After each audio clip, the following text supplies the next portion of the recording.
episode 4, A New Hope. We are halfway there! And if you have been with me since the beginning of my journey here, thank you so much for being here with me. And for those of you who are new to this channel, or to this concept of the universe reviews, if you haven't seen any of my other videos, check out the description below. But let's jump into this. At the time, A New Hope came out and there was nothing before it. And there was nothing after it. But now, here we are to an entire franchise and a saga. So now I get to say, after the events of Rogue One, where Princess Leia has obtained the plans to the Death Star, but her ship has taken heavy fire from a Star Destroyer pursuing her. This ship is damaged and boarded. In a desperate attempt to keep the Rebel Alliance with the upper hand, she decides to hide the plans in the memory of an astromech droid, R2-D2. And he's been the guy you've been watching for this entire time. They've been in every single Star Wars film thus far, if you can imagine. And of course, 3PO is definitely along for the ride in this one. But this is the first time we've ever really been introduced to these characters. But we know that they were around for quite some time. This is complicated. So these two both head down to the surface of Tatooine in hopes to find Obi-Wan, who seems to be... You're my only hope. The droids head down. Vader gets a hold of Princess Leia and calls out her lies, having no proof, but Vader is extremely confident that he can break Leia into telling him where these plans are. But Vader's crew finds out an escape pod is ejected and their plans could be possibly on there. And here is where our adventure really begins. As 3PO and R2 have a disagreement and separate, of course R2 is ambushed by Jawas and 3PO is taken by Jawas as well. They meet back up only to be sold to Owen and Beru Lars, much older now since we last saw them in episode 2 and 3. Of course, it's much later because it's been 15 years. Well, no. 16! Owen and Luke find 3PO and R2, and while Luke is cleaning R2, he finds the message from Princess Leia. The message says, Help me, Obi-Wan Kenobi. You're my only hope. R2 actually remains stubborn over what is transpiring, and 3PO tries to get him to see reason, but Luke may possibly know who Obi-Wan is, but not by the same name. He knows a Ben Kenobi, but he doesn't put 2 and 2 together just yet. But not long after, Luke is called away by his aunt for dinner. During that time, R2 leaves without permission and without Luke knowing. The next morning, Luke and 3PO head out to find R2. When they do, they are attacked by Tusken Raiders. When the Tusken Raiders drag Luke's body in front of R2, who's hiding in this little, alcove, I guess? Alcove of rocks. I don't know. Whatever it is, he's a little cooped up inside hiding from the Tusken Raiders. I don't know why, but I just find this really cute. I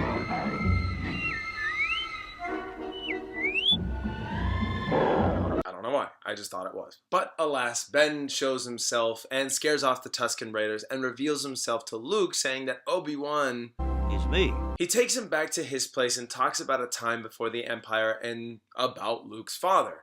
Here we get some insight that isn't contradictory completely to what we saw in the previous 4 films, but it does make you wish for a better set of films because of these set stories, because the way Ben Kenobi talks about the old days doesn't feel like the times we got in the prequels. Ben hears this message from Leia and asks Luke to help him along this quest. But he's very reluctant, but will help him get where he needs to go, but no further. Meanwhile, back on the Empire,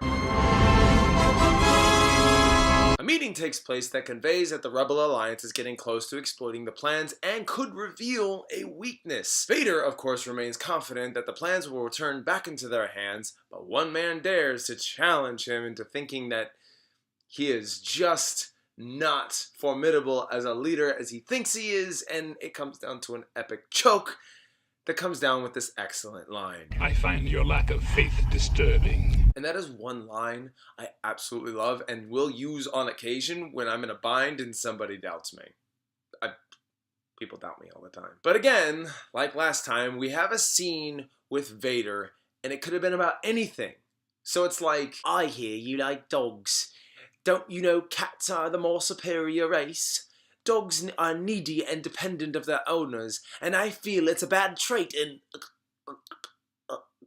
I find your lack of faith disturbing. That shit would be compelling. Anytime that Vader is in a room, everyone just knows it. They feel it. So Luke realizes that the stormtroopers have arrived, and unfortunately they have reached his aunt and uncle. And they're unfortunately dead. Luke reconsiders his proposal from Ben. I want to learn the ways of the Force and become a Jedi like my father. That's cool, but one thing at a time, young Luke. Don't be so eager. But what I'm eager for is talking about the Grand Chief character we've been waiting to see for God knows how long. This man who has the death sentence in 12 systems. Han Solo. I'm captain of the Millennium Falcon. Oops, I mean Han Solo. And much like Vader, Solo literally takes over the story. This can really save my neck. Get back to the ship and get her ready. And guess what? That's okay. There's one thing that this movie has is great characters and great motivations that don't always coincide with one another. Han Solo gets involved for his own reasons because he's in debt and he needs to pay off that debt. And when Ben is asked to do all this, he kind of gives Han a reason to go, hey, this is a big payday, I want to do this. So it all works. And then Luke is, of course, for his own benefit. And, I mean, going back to Ben here, he's kind of doing this for the sake of doing what's right. And so I don't think you could have asked for a better set of characters. I don't like this idea of fun, Grand Moff Tarkin. We need to do something evil. Yes, but we have all these great characters and we're running short and things to do. Ah, yes. Then it's time to come to do something drastic. Let's blow something up. Today. So they take Leia and interrogate her to find out where the rebel base is. Leia is to talk, otherwise her homeworld, Alderaan, is to be destroyed. She talks and says what could be a fake or real place in the universe that holds the rebel base. Grand Moff Tarkin sees it as a moment of weakness and destroys her planet anyway. So while Luke is training a small bit with his lightsaber, Ben gets the immediate effect of these actions. It doesn't kill him or anything, but he does feel the disturbance in the Force. The place Leia gives away was an actual planet, Dantooine, but unfortunately the Empire sees that the rebel base has not been used for some time and it was deserted. So in the end, Grand Moff Tarkin was not happy about this. But at the same time, Luke, Han, Ben, C-3PO, and R2 are heading to Alderaan when they find out that it's been destroyed. They run into what they think is a small moon, but then they realize very quickly that's no moon. It's a space station. And this is where everything comes together. Sneaking around as stormtroopers, our crew manages to find out that Leia is there on the Death Star. Han is not willing to go as much as Luke is, but bargains for him to help because Leia is rich, and of course Han is looking for a payday. Ben goes to find the tractor beam mechanism to disable it so they can get out of there. Han, Luke, and Chewie make it down to the prisoner cell where Leia is, and then my favorite scene happens in the entire film. Everything's under control. Situation normal. What happened? Had a slight weapons malfunction, but everything's perfectly all right now. We're fine. We're all fine here now. Thank you. How are you? I love that scene so much. Who is this? What's your operating number? Boring conversation anyway. Luke, we're gonna have company! Han is such a riot. I love him. And I feel from here the situations are intense, but oh my god, are they funny with quippy dialogue and hilarious outcomes through the intense scenes. Wonderful girl! I'm gonna kill her, I'm beginning to like her! The scene in the garbage disposal, I think, is probably the highlight in this film. Chewie, Han, Luke, and Leia are all trapped in the garbage disposal and the walls are closing in. One thing's for sure, we're all gonna be a lot thinner. And you know, after many years of knowing what happens in this movie and knowing the outcome of the scene, it still gets me intensified. The feeling of, hurry up 3PO and use the damn comlink! Use the comlink? Oh my. Ben manages to get the tractor beam down and Chewie, Han, and Luke and Leia get themselves into even more trouble.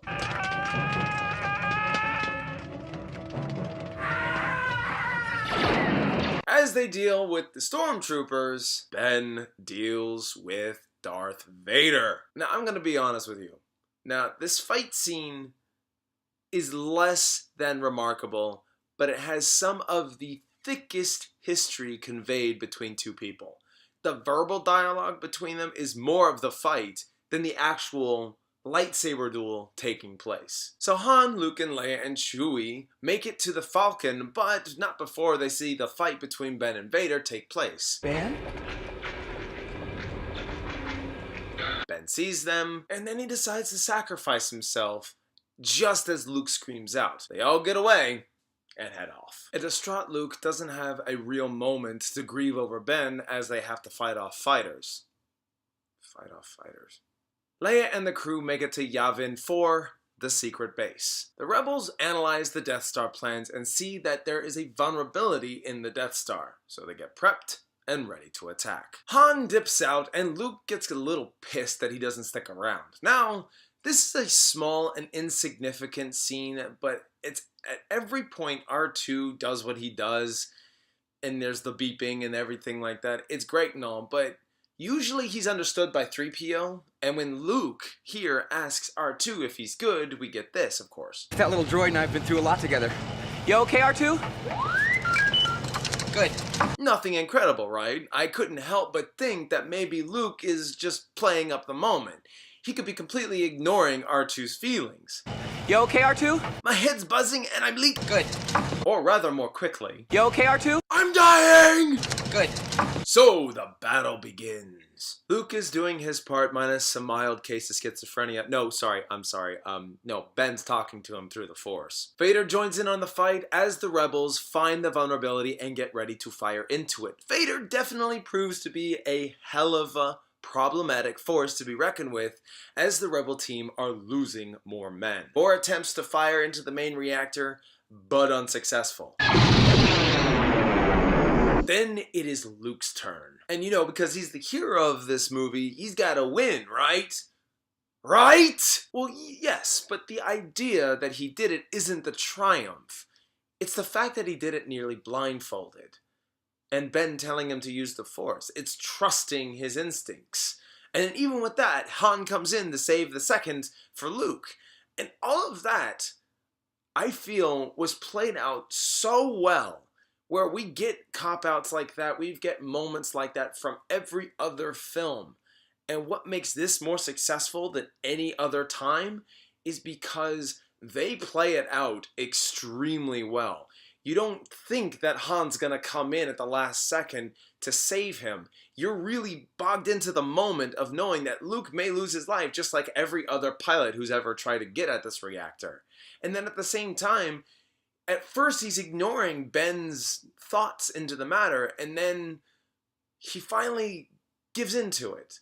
And that is what really is amazing, is that he trusted his instincts. I find that utterly fascinating, that there was more layers to these moments than the predictability. So our heroes are rewarded, and this, my friends, is the end of my recap for A New Hope. This movie is by far the best, and I love this movie so much. Yes, The Empire Strikes Back and Return of the Jedi are more than likely the greatest for you, but for me, this one is easily the most potent in all of the saga. I love this movie so much. It's well acted, it's focused, it's a ton of fun. Rewatching it on VHS was a blast from the past, and it's amazing to know this movie was the first to a legacy. And you know damn well what's next. Empire Strikes Back. Stay tuned. Thank you all again so much for watching. For anyone and everyone